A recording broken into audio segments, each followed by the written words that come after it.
नमस्कार, रिवा 24 के ताजा तरीन अंक के साथ मैं शैलेंद्र। सबसे पहले प्रमुख खबरें। ऑपरेशन सिंदूर का हो रहा अपमान, एक के बाद एक आ रहे नेताओं के विवादित बयान। बोर्ड परीक्षाओं में परचम लहराने वाले छात्रों को प्रभारी मंत्री ने किया सम्मानित।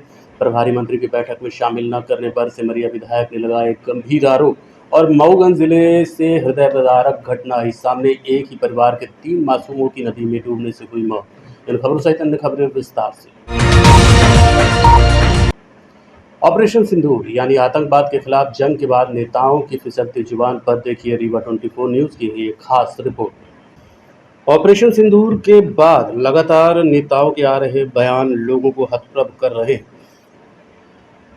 जनजातीय मंत्री विजय शाह से शुरू हुई ये श्रृंखला रीवा विधायक नरेंद्र प्रजापति तक पहुंच गई है। जब पूरा देश एक होकर आतंकवाद के खिलाफ जंग लड़ रहा था, तब सभी आतंकवाद को खत्म करने का संकल्प ले रहे थे और ऐसा हुआ भी, जिसका असर देखने को मिला। हालांकि भारत में इसका असर देखने को नहीं मिला, लेकिन इसके बाद देश में कुछ नेताओं की जुबान पर इसका काफ़ी असर देखा जा रहा है। कैबिनेट मंत्री विजय शाह के विवादित बयान के बाद पूरे देश में आलोचना हुई, तो एक के बाद एक बयान आने शुरू हो गए। अति उत्साह में या कहें ऐसे नेताओं और मंत्रियों की नासमझी कि वो अपने ही जुबानी तीरों से घायल हो चुके हैं और जिम्मेदार मौन हो गए। विजय शाह के बाद उप मुख्यमंत्री जगदीश देवड़ा और अब मनगमा विधायक नरेंद्र प्रजापति इस होड़ में शामिल हो चुके हैं। आइए हम आपको दिखाते हैं कुछ नेताओं के ऐसे ही बयान। जिन्होंने हमारी बेटियों के सिंदूर उजाड़े थे, वही कटे पिटे लोगों को हमने उन्हीं की बहन भेज करके उनकी ऐसी की तैसी करवाई। एक बार मोदी जी के लिए जोरदार ताली बजाएं। उन्होंने कपड़े उतार के हमारे हिंदुओं को मारा और मोदी जी ने उनकी बहन को उनकी ऐसी की तैसी करने हमारे जहाज से उनके घर आए। अब मोदी जी कपड़े तो उतार नहीं सकते थे, इसलिए उनके समाज की बहन को भेजा कि तुमने हमारी बहनों को अगर विधवा किया है तो तुम्हारे समाज की बहन आके तुम्हें नंगा करके छोड़ेगी। देश का सम्मान, मान सम्मान और हमारी बहनों का सुहाग का बदला तुम्हारी जाति की समाज की बहनों को पाकिस्तान भेज कर अगर कोई ले सकता है, और उन्होंने कहा था घर में घुस के मालूम, घर में घुस। मन में बहुत क्रोध था। जो दृश्य हमने देखा कि जो पर्यटक के रूप में गए थे, घूमने गए थे और वहां चून चून करके, धर्म पूछ करके और महिलाओं को एक तरफ खड़ी करके उनके सामने गोली मार दी, बच्चों के सामने गोली मारी।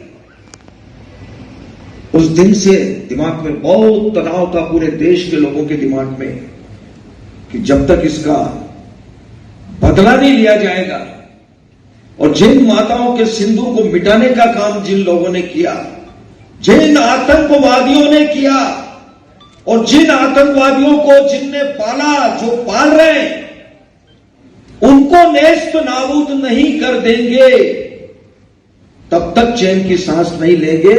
और यशस्वी प्रधानमंत्री जी को हम धन्यवाद देना चाहेंगे और पूरा देश की वो सेना, वो सैनिक उनके चरणों में नतमस्तक है। उनके चरणों में पूरा देश नतमस्तक है। उन्होंने जो जवाब दिया है उसकी जितनी सराहना की जाए, जितना कहा जाए, एक बार उनके लिए जोरदार ताली बजा करके 1973 और 63 की जो लड़ाई लड़ी और पाकिस्तान को हमेशा दूर चढ़ाने का काम किया है। मैं तो ये बात कहता हूं कि नरेंद्र मोदी जी के नेतृत्व में ये जो कार्यक्रम आयोजित हो रहा था, पाकिस्तान समाप्त कर दिया जाता अगर कहीं यूनाइटेड नेशन के द्वारा सीज फायर का हम लोगों को आदेश ना आता। सीज फायर अगर ना होता तो मैं समझता हूं मोदी जी ने जो बात कही थी कि बहुत ही तरीके से, बहुत ही जल्द जवाब दिया जाएगा और करारा जवाब दिया जाएगा। अभी आज सिंदूर पर अभी पूरा जवाब जी ने दिया है कि देश के लिए और पूरे समाज के लिए कि उसकी क्षमता और सेना की और विशेष रूप से मंडल की हम उसके बहुत सराहना करते हैं और इस प्रकार के नागरिक या सेना के अधिकारी हम सबके लिए गौरव का विषय है भारत के लिए कि पाकिस्तान के जो हमारे आतंकवादी लोग हैं उनको उन्हें मुंहतोड़ जवाब दिया और उनके विदेश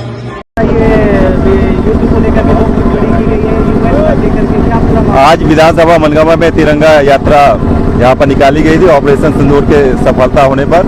वहाँ पर मैंने ये बोला है कि यूनाइटेड स्टेट्स के द्वारा जो ये सीज फायर की बात या मध्यस्थता न की जाती तो अभी भी युद्ध जारी रहता और अब तक में पाकिस्तान का जो नक्शा है वो दूसरा बदल गया होता। मैंने यूएस की जगह यूएन शब्द का जरूर उपयोग किया था, वो यूनाइटेड स्टेट्स की बात थी। बोर्ड परीक्षा में उत्कृष्ट परिणाम प्राप्त करने वाले छात्रों को प्रभारी मंत्री द्वारा आज सम्मानित किया गया।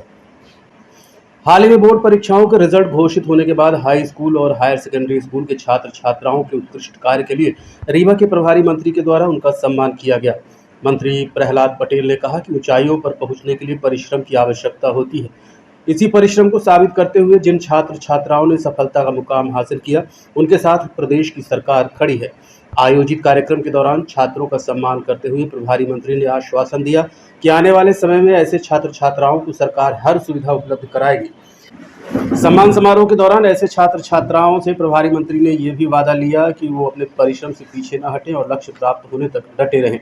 कार्यक्रम रायपुर करचुलियान क्षेत्र में आयोजित किया गया था, जिसमें विशेष तौर पर प्रभारी मंत्री के साथ एसडीएम, तहसीलदार सहित प्रशासनिक अधिकारी व जनप्रतिनिधियों ने बच्चों के उज्जवल भविष्य की कामना की है। तो नजारे कितने अवसर देती, लेकिन साथ में कुछ चुनौतियां भी उसके सामने प्रस्तुत करती है। मैं हमेशा से कहता हूँ कि भगवान ने मन दिया है, बुद्धि दी है, शरीर दिया है और उसमें एक आत्मा भी है। हम मन के सुख की चिंता बहुत करते हैं और शरीर के सुख की चिंता भी बहुत करते हैं, लेकिन जो बुद्धि का सुख है और जो आत्मा का सुख है उसके कारकों को कई बार हम भूल जाते हैं। मैंने पूछा कि आप भविष्य में क्या बनना चाहते हैं? कुछ लोगों ने कहा कि हम इंजीनियर बनना चाहते हैं, उसने कहा कि हम MPPSC फेस करना चाहते हैं, एक ने कहा UPSC, लेकिन एक बिटिया ने कहा कि हम IPS बनना चाहते हैं। मुझे लगता है कि उसके भीतर का मेरे लिए गर्व की बात है कि पुष्पेंद्र जी और अनीता जी अपने पूर्वजों की स्मृति में जो सेवियर सेकेंडरी स्कूल चलाती हैं, उसने इतने कम समय में एक बड़ा मुकाम हासिल किया है। यहाँ की एक बेटी मध्य प्रदेश की प्रावीण्य सूची में 4थे स्थान पर रही है। उससे ज्यादा सुखद ये है कि वो बच्चे के माता पिता निम्न मध्यवर्गीय या मध्यवर्गीय परिवार से है और लगभग मैंने कम से कम 12 से 14 लोगों को पारितोषिक दिए हैं जो 90% से ज्यादा जिनने अंक प्राप्त किए हैं। मैंने जब उनसे पूछा तो उनकी आकांक्षाएं और उनके संकल्प भी बड़े हैं। मैं शुभकामनाएं देता हूं कि जो उन्होंने सोच रखा है उससे ज्यादा वो सफलता अर्जित करें और ऐसे कार्यक्रमों में आने की मेरी व्यक्तिगत रुचि भी होती है कि हम बच्चों को, नई पीढ़ी को जो बहुत तेजी के साथ ऊंचाइयां प्राप्त कर रही हैं, उनको संस्कार का भी की बातें भी करें ताकि भारत माता का यश बहुत ऊंचाइयों तक जाए। मेरी अनीता जी को, पुष्पेंद्र जी को शुभकामनाएं। संयोग है कि आज उनकी सालगिरह भी है तो मैं उनको बधाई भी देता हूँ, शुभकामनाएं देता हूँ। प्रभारी मंत्री की बैठक में कांग्रेस विधायक की नो एंट्री से नाराज विधायक ने लोकतंत्र की हत्या के आरोप लगाए हैं। रीवा में आज प्रभारी मंत्री की बैठक में सिमरिया से कांग्रेस विधायक अभय मिश्रा की नो एंट्री कर दी गई। प्रभारी मंत्री की आयोजित इस बैठक में सिमरिया विधायक को आमंत्रण नहीं दिया गया। ऐसे में बैठक के बीच विधायक सर्किट हाउस तो पहुंचे, लेकिन मैदान पर बाहर ही बैठे रहे। विधायक ने एक ओर इसे प्रशासनिक बैठक बताते हुए विपक्षी दल के विधायक को न बुलाने पर लोकतंत्र की हत्या करने का आरोप लगाया, तो वहीं प्रभारी मंत्री ने खुद आयोजित बैठक को भाजपा की कोर कमेटी की बैठक होना बताया। प्रभारी मंत्री के आगमन पर सर्किट हाउस में बैठक का आयोजन किया गया था, जिस दौरान प्रभारी मंत्री ने सांसद और सभी विधायकों के साथ प्रशासनिक अधिकारियों के साथ कई महत्वपूर्ण विषयों पर चर्चा की। हालांकि इस बैठक के दौरान कांग्रेस विधायक अभय मिश्रा सर्किट हाउस के बैठक हॉल से बाहर नजर आए, जिस दौरान उन्होंने बैठक में न बुलाने का आरोप लगाया। विधायक अभय मिश्रा ने कहा कि आज की बैठक मध्य प्रदेश शासन के स्थानांतरण नीति के क्रियान्वयन को लेकर प्रभारी मंत्री द्वारा सर्किट हाउस में जिले के सांसद विधायकों के साथ बैठक ली गई, लेकिन इस बैठक में उन्हें आमंत्रित नहीं किया गया। फिलहाल विधायक ने इस संबंध में प्रभारी मंत्री को शिकायती पत्र दिया है, जिसमें उन्होंने बैठक में न बुलाकर सिमरिया विधानसभा की जनता जनार्दन का अपमान करने और लोकतंत्र की हत्या का आरोप लगाया। राजनिवास में बाहर बैठे थे, क्या नाम? देखिए, हम लोग हमेशा बात करते हैं कि संविधान की रक्षा करो, संविधान की रक्षा करो। संविधान क्या है? संविधान ये ने ही अधिकार दिया कि किसी गरीब के साथ अत्याचार हो तो उसे पुलिस थाने जाने का अधिकार। संविधान ने अधिकार दिया है कि मत के माध्यम से अपने जनप्रतिनिधि का निर्वाचित करो, क्योंकि पूरी जनता एक साथ नहीं बोल सकती। वो एक जनप्रतिनिधि सरकार में हिस्सेदार होगा, उसी में व्यवस्था है कि एक पक्ष होगा, वो विपक्ष होगा। शासकीय कार्यक्रमों में पक्ष और विपक्ष दोनों का सम्मिलन है। ये जरूरी नहीं को हमारी बात माने, अगर उनका बहुमत है तो हमारी बात को काट सकते हैं, लेकिन संविधान को हनन नहीं कर सकते कि हम अपनी मनमर्जी चलाएं। जो जैसे फाउल खेलना टेबल के नीचे चलेगा, ओपन फाउल नहीं चलेगा। ओपन प्लेटफॉर्म पे मनमर्जी करना, चूंकि ये स्थानांतरण नीति जो है ये शासकीय के शासन ने खोला है, मध्य प्रदेश सरकार का है, किसी पार्टी का नहीं।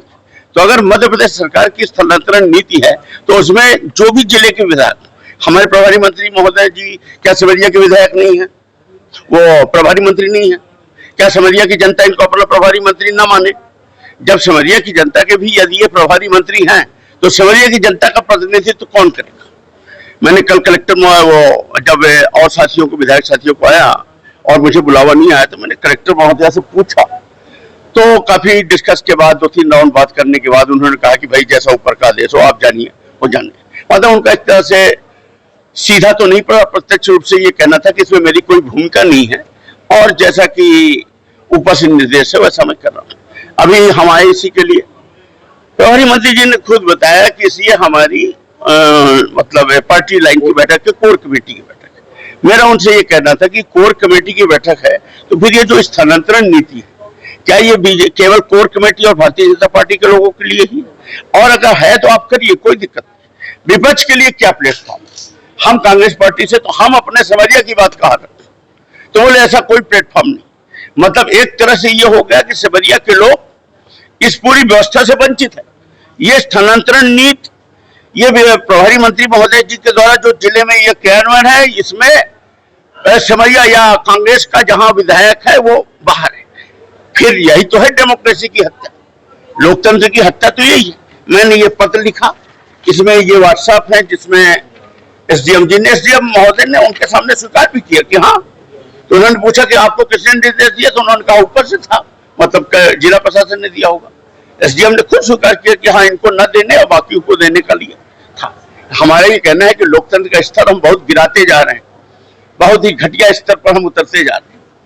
तो एक ये बात है। दूसरी बात ये, हमने जो पत्र दिया है माननीय प्रभारी मंत्री जी को, ये ले लीजिए आप लोग, इसको देख लीजिए, पकड़ लीजिए। और कल मैंने कलेक्टर महोदया को भी ये पत्र लिखा था, व्हाट्सएप किया था, ताकि ये ना कह पाए मैं सबसे बड़ी बात, मेरे क्षेत्र की जनता जनार्दन न कह पाए कि हमारा विधायक लल्लू है, घर बैठा है, कुछ नहीं कर रहा है। हमारी क्षेत्र की जनता ये जान रही है कि हिटलर शाही, ये नाजी शाही जो भारत में शुरू हो गई है, सत्ता के नाम पर वोट के द्वारा पद पा करके तानाशाही का जो वातावरण, तो ये भले कर रहे हैं, भारतीय जनता पार्टी के लोग कर रहे हैं, लेकिन हमारे क्षेत्र की जनता कम से कम ये तो कहेगी कि हमारा विधायक विपक्ष का है पर अपनी ओर से कोई कमी नहीं कर रहा, जो उसका प्रयास है वो कर रहे हैं। पूरे क्षेत्र में हाहाकार मचा है, 15 दिन से वसूली अभियान चालू है, तमाम लोग, हर सेक्रेटरी, सरपंच सब चिल्लाहट मारे हैं कि यहाँ पर मतलब ट्रांसफर की नीति के नाम पर लूटपाट है। अरे हम बैठक में बैठते तो हम कम से कम स्पष्ट रखते, कहाँ बदले, कहाँ जाति के नाम पर ट्रांसफर हो रहे, कहाँ वोट के नाम पर ट्रांसफर किए जा रहे हैं, कहाँ लेन देन के नाम पर ट्रांसफर किए जा रहे हैं। प्रभारी मंत्री महोदय थोड़ी जाने, और सिमरिया, कम से कम सिमरिया विधानसभा क्षेत्र का तो मैं उनको वस्तुस्थिति बता सकता हूँ। मैं प्लेटफॉर्म में बैठता तो मैं बताता। और चलो आप अपना दल का अलग कर लो, कांग्रेस पार्टी या अन्य दल का कब लेना है? आपने भाई खुद बोला कि लेटर पैड में आप नहीं दे सकते, मैं नहीं लूंगा। लेटर पैड में आप नहीं ले सकते, आपको बैठक में नहीं बुलाया जा सकता, आपको अलग से कोई व्यवस्था नहीं, कोई प्लेटफॉर्म नहीं है। तो ये तो फिर एक तरह से हमें नहीं लगता कि चाइना और इसमें कोई अंतर है। पाकिस्तान चाइना में जिस तरह का रूल है वही रूल हो गया ना यहाँ। फिर विपक्ष का क्या मतलब? फिर क्यों लोग उसमें शपथ लेते हो गए बिना राग द्वेष जाति पात दल बदल के ऊपर हम उसका रक्षा करेंगे, वे शपथ नहीं लेते। सब एकदम से झूठा है। इस तरह से क्रियान्वयन चल रहा है और यहाँ पर लोकल जो अपने आप को बड़ा नेता मानते हैं उनके सारे में अगर काम हो रहा तो फिर मतलब क्या निकला प्रभार का बंद कर। वहीं बैठक खत्म होने के बाद प्रभारी मंत्री ने मीडिया को बताया कि आयोजित बैठक को भाजपा की कोर कमेटी की बैठक है। प्रभारी मंत्री ने कहा, आज भाजपा के कोर कमेटी की बैठक थी। एक अलग से प्रशासनिक बैठक की गई, जिससे कांग्रेस विधायक को लगा कि वो ऑफिशियल बैठक है, जबकि ऐसा नहीं है। मुद्दों को लेकर हुई आज Bharatiya Janata party core committee की बैठक और एक अलग से प्रशासनिक बैठक प्रभारी मंत्री के नाते एक गाइडलाइन जो आई है उस गाइडलाइन के बारे में अधिकारियों के रेशो कितने हैं और कोर कमेटी की बैठक यदि किसी को कुछ कहना है तो वो थ्रू प्रभारी मंत्री कहे। जैसे कांग्रेस के विधायक है, उनको भी लगता था कि शायद ऑफिशियल बैठक है, तो ऑफिशियल बैठक नहीं है। उनको भी कोई सुझाव होंगे तो वो थ्रू प्रभारी मंत्री देंगे, सीधे कलेक्टर को ना दें। आपकी मुलाकात लंबे समय बाद उमा भारती के साथ हुई और वो तस्वीरें बहुत वायरल हुई और उस समय वायरल हुई जब उमा भारती ने विजय शाह के निलंबित करने की बात कही। जय हिंद, जयराम जी की वायरल वीडियो बहुत वायरल हो रहे हैं तमाम सिंदूर को लेकर जो अभियान। सिंदूर के बारे में सिर्फ हम सबको एक ही नारा, जय हिंद। देखते रहिए Rewa 24 news, city cable network. मिलते हैं छोटे से ब्रेक के बाद। विंध्य क्षेत्र का number 1 R O showroom sign marketing, जहां पर आप पाएंगे सभी कंपनियों के आरओ जैसे कि केंट, एक्वागार्ड, प्योरिड, लिफ प्योर, हेवेल्स और सभी प्रकार के आरओ 0% ब्याज में उपलब्ध। बजाज फाइनेंस की सुविधा के साथ हर कंपनी के आरओ में सर्विस बिल्कुल फ्री है। मात्र 6,999 से आरओ शुरू है। कोई भी आरओ, किसी भी कंपनी का आरओ लेने पर आपको एक डिनर सेट बिल्कुल फ्री मिलेगा। बस आपको पता याद रखें, sign marketing, hospital road, Gandhi complex, Rewa. Mobile number 9407817224। Mauganj जिले में एक हृदय विदारक घटना सामने आई है, जहां एक परिवार ने अपने 3 मासूम बच्चों को खो दिया। मामला मऊगंज जिले के पैपखार गांव का है। मऊगंज जिले से एक हृदय विदारक घटना सामने आई है, जहां एक ही परिवार के 3 मासूम बच्चों को खो दिया। ये पूरा मामला मऊगंज जिले के पैपखार गांव से सामने आया है, जहां नदी नहाने गए 3 मासूमों की डूबने से मौत हो गई। घटना के संबंध में मिली जानकारी के अनुसार पूरा मामला 18 मई की सुबह 10 बजे उस वक्त सामने आया जब पैपखार गांव निवासी 2 सगे भाई अमन तिवारी उम्र 18 वर्ष, अभय तिवारी उम्र 17 वर्ष, पिता अनिल तिवारी, अपने मामा के बेटे अभिषेक मिश्रा और छोटू, पिता मुनेन मिश्रा, निवासी दुलैरी मझियार उम्र लगभग 24 वर्ष के साथ निहाई नदी नहाने गए थे, लेकिन उन्हें नदी की गहराई का अंदाजा नहीं था। इस दौरान अभिषेक मिश्रा गहरे पानी में डूबने लगा, जिसे बचाने के लिए एक एक करके अमन तिवारी और अभय तिवारी भी नदी में गए, लेकिन तीनों लोग नदी के गहरे पानी में डूब गए। नदी में डूबने की जानकारी लगने के बाद शोर शराबा हुआ और गांव के लोग पहुंचे। बाद में पुलिस को सूचित किया गया और कड़ी मशक्कत के बाद तीनों के शव बाहर निकलवाए गए। मौके पर तहसीलदार सौरभ मरावी पहुंची, जिन्होंने पीड़ित परिवार के प्रति संवेदना व्यक्त करते हुए हर संभव मदद का भरोसा दिलाया है। फिलहाल तीनों के शव पानी से निकलवाकर सिविल अस्पताल मऊगंज में भिजवा दिए गए। जानकारी मिली है, क्या पूरा घटनाक्रम क्या है? 3 बच्चे हैं, ये नजदीकी पैपखार के ही रहने वाले हैं। ये लोग सूचना पर तुरंत यहाँ पर उपस्थित हुए। तो बच्चे नहाने के लिए आए थे, डूबे, तो दुर्घटनावश शायद पता चला कि एक बच्चा डूब रहा था, 2 बच्चे उनको आए बचाने के लिए, तो 2 बच्चे उसमें डूब गए हैं। तो डूबने से उनकी जो डेड बॉडी है निकाल ली गई है और अभी पीएम के लिए भेज दी गई है। पीड़ित परिवार के साथ शासन प्रशासन की पूरी संवेदना है, उनके साथ है। जो भी हमारा जो सहयोग है उनको दिया जाएगा, सारी चीजें की जाएंगी और माहौल शांतिपूर्ण होगा। जैसे संबल है, कर्मकार है, क्या इसका उपयोग अथवा इस योजना अंतर्गत उनको सहायता राशि दी गई?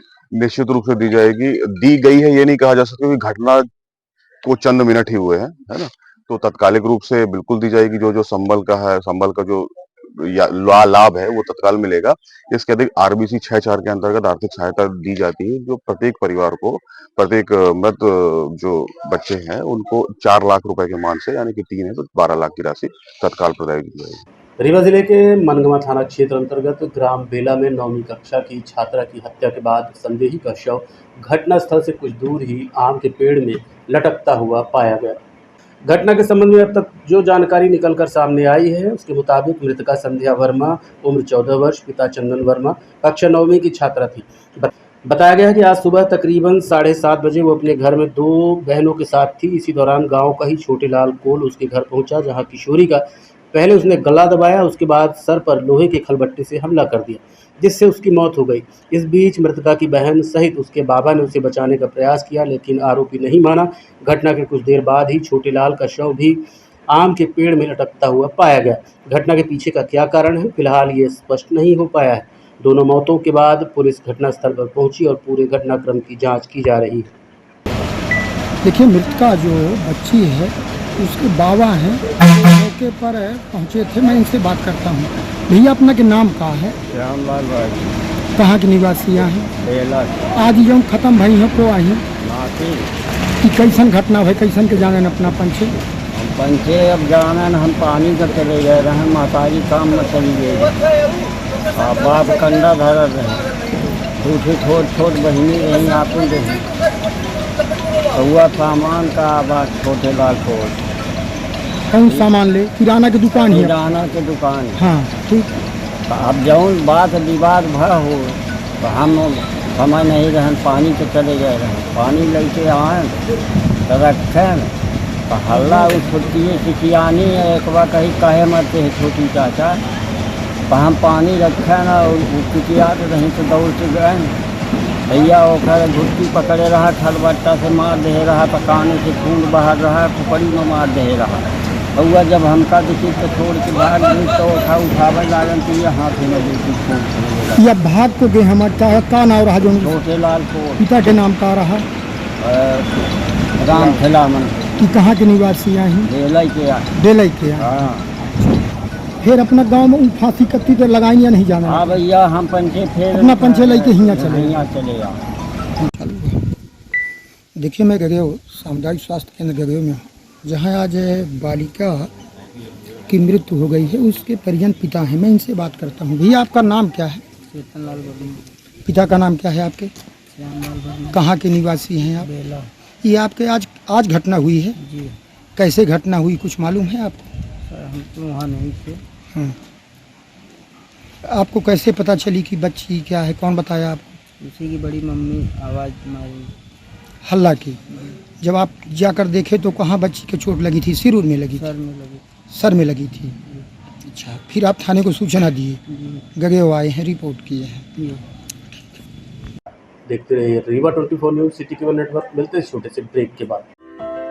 हड्डी जोड़ एवं रीढ़ रोग तथा स्त्री रोग एवं प्रसूति रोग का इलाज एक ही छत के नीचे।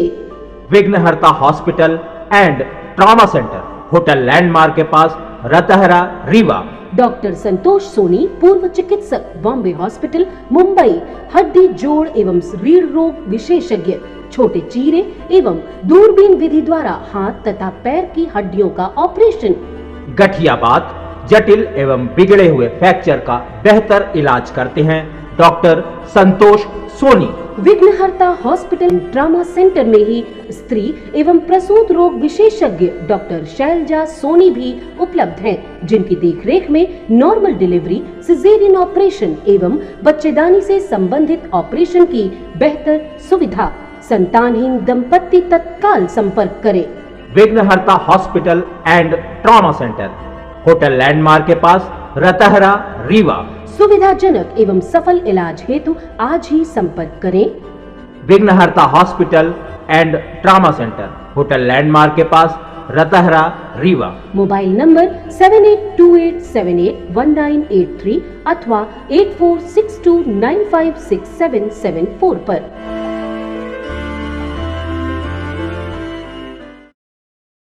मिनरवा हॉस्पिटल पर 18 लाख की वसूली के बाद अब मामले में नया मोड़ आया है। इस संबंध में मिनरवा हॉस्पिटल प्रबंधन ने प्रदेश सरकार को ही कटघरे में खड़ा कर दिया है। क्या है पूरा मामला, देखिए खास रिपोर्ट। प्रदेश के उप मुख्यमंत्री और स्वास्थ्य विभाग की व्यवस्थाओं को लेकर मिनरवा अस्पताल प्रबंधन ने सीधा प्रहार किया है। दरअसल बात एक पत्र जारी करते हुए मिनरवा अस्पताल प्रबंधन ने कही। सोशल मीडिया में पत्र वायरल होते ही पत्राचार के प्रहार शुरू हो गए। ये पूरा मामला उस समय उजागर हुआ जब गोलीकांड में घायल आरक्षक प्रिंस गर्ग की उपचार के दौरान मौत हो गई।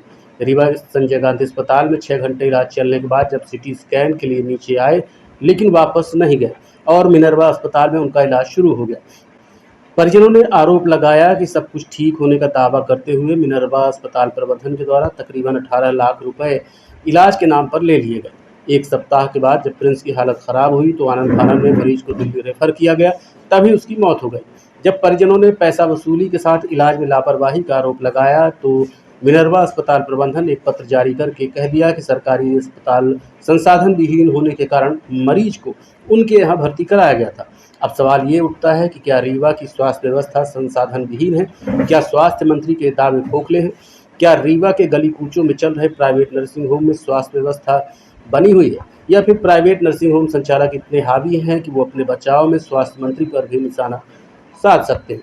हालांकि मिनर्वा अस्पताल प्रबंधन के द्वारा जैसे ही पत्र जारी किया गया उसके जवाब में संजय गांधी अस्पताल प्रबंधन के द्वारा ये कहा गया कि मरीज का इलाज सही चल रहा था लेकिन उसे सिटी स्कैन सेंटर से गायब कर दिया गया। मिनर्वा अस्पताल प्रबंधन खुद संसाधन विहीन है और सिटी स्कैन जैसे जांच के लिए संजय गांधी अस्पताल पर आश्रित है।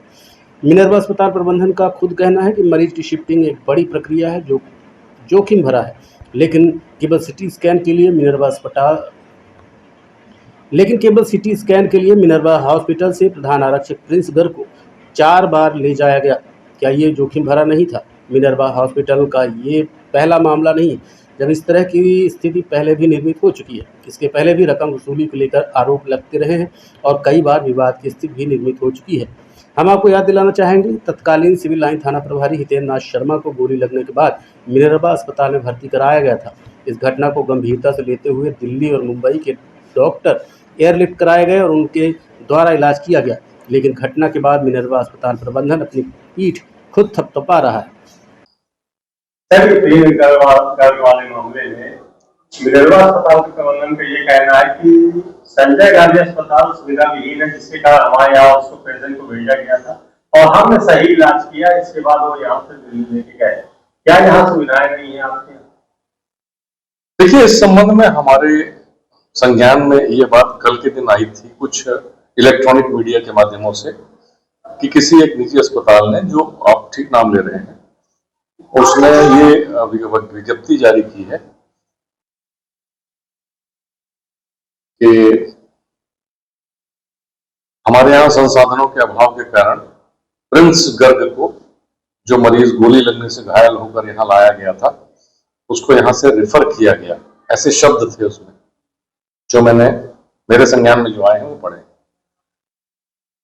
तो इस संबंध में मैंने अपने वरिष्ठ अधिकारियों के निर्देश पर एक खंडन कल जारी किया था और मैं आपको वही अधिकृत करता हूं और वापस उद्धृत कर रहा हूं कि प्रिंस गर्ग हमारे पास देर रात्रि में लाए गए थे और उसके बाद उनको इलाज के बाद उनकी स्थिति को नियंत्रित करके स्थिर कर दिया गया था। अगले दिन वो सिटी स्कैन के लिए शिफ्ट किए गए थे। उसके पश्चात उनके परिजन सिटी स्कैन के दौरान ही उनको अपनी मर्जी से यहाँ से बिना चिकित्सकीय सलाह के विरुद्ध लामा हमारे यहाँ एक शब्द होता है, लेफ्ट अगेंस्ट मेडिकल एडवाइस, वो ले गए थे। इसके बाद उनकी स्थिति क्या है इस संबंध में इस चिकित्सालय में कोई जानकारी नहीं है, किंतु इस चिकित्सालय में समस्त संसाधन उनकी इलाज के लिए उपलब्ध हैं। तब भी थे, आज भी हैं और अभी आगे भी रहेंगे। और चिकित्सालय संपूर्ण रूप से ऐसे मरीज को इलाज करने के लिए समर्थ है। अधीक्षक सर ने एक लेटर जारी किया है, उसमें डॉक्टर्स नहीं रहते हैं ऑर्थोपेडिक। 2 बजे के बाद ऑर्थोपेडिक्स के डॉक्टर्स ने भर्ती किया जाए तो इंतजाम करना चाहिए उन लोगों को। हाँ, व्यवस्था है तो इसके लिए क्या एक्शन लिया जाए? क्योंकि देखा जाता है प्राइवेट हॉस्पिटल में नहीं, इसमें डीन और सुपरिटेंडेंट जो जरूरी एक्शन ले सकते हैं। 15 दिन से पेशेंट पड़ रहे थे, ऑपरेशन नहीं हो पाता। वो तो आज हम गए थे, देखिए 15 दिन में ऑपरेशन जल्दबाजी में करने से खतरा भी रहता है। डॉक्टर किसका ऑपरेशन कब करना है ये वो तय करते हैं, हम लोग नहीं तय करते हैं कि वो ऑपरेशन लायक वो व्यक्ति है कि नहीं है, हमको तो मालूम नहीं। तो अपन ने कहा जल्दी करो और घर में हो जाएगा, फिर कौन सी। पेशेंट सबसे पहले जिला अस्पताल ले जाया गया था। उसके बाद संजय गांधी ले जाया गया था। वहां पे 24 घंटे पेशेंट को रखा गया था। उसके बाद परिजनों के और प्रशासन परिजनों के कहने पे पेशेंट शिफ्ट हुआ था हमारे यहाँ मिनर्वा हॉस्पिटल।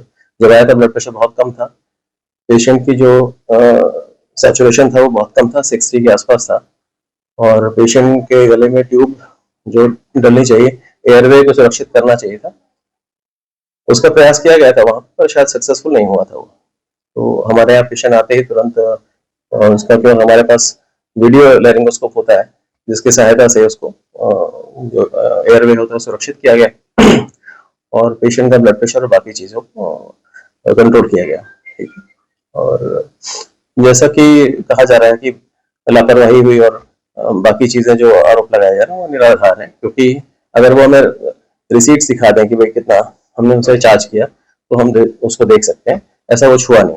ठीक है, केवल अपन उस लेटर पे बात करें जी। आपने लेटर में कहा कि वहाँ सुविधाओं का अभाव था जिसके कारण मिनर्वा अस्पताल में लाया गया। सुविधाओं का अभाव नहीं होता है, बात ये होती है शब्दों का चयन हो सकता है उचित न रहा हो। उसमें ये होता है कि भाई परिजन ही डिसाइड करते हैं इस हॉस्पिटल में इलाज कराना कहीं और कराना। ठीक है, क्योंकि वहाँ पे पेशेंट की स्थिति बहुत गंभीर थी, उन्होंने सोचा कि मिनर्वा मिला के शायद बेहतर होगा, इसलिए लेके आए थे वो।